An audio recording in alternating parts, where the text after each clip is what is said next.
તો ચૈત્રી નવરાત્રી પર્વનો શુભારંભ થતાની સાથે જ પંચમહાલ જિલ્લાના હાલોલ તાલુકામાં આવેલ પાવાગઢ શક્તિપીઠ ખાતે પ્રથમ નોરતે વહેલી સવારે 4 વાગ્યે મંદિરના કપાટ ખુલ્યા હતા।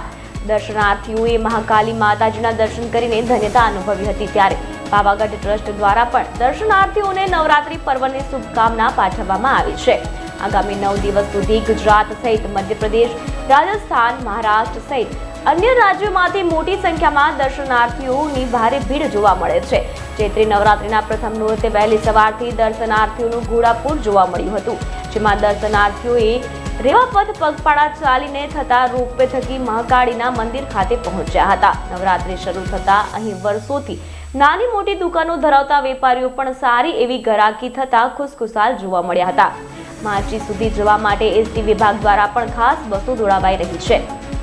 ખાનગી વાહન પર જવા પર પ્રતિબંધ મૂકવામાં આવ્યો છે। કાયદો અને વ્યવસ્થા જળવાઈ રહે તે માટે પ્રશાસન દ્વારા ઉચ્ચ કક્ષાના અધિકારીઓ તેમજ પીઆઈ, પીએસઆઈ, કોન્સ્ટેબલ, હોમગાર્ડ સહિતનો ચુસ્ત બંદોબસ્ત મૂકવામાં આવ્યો છે।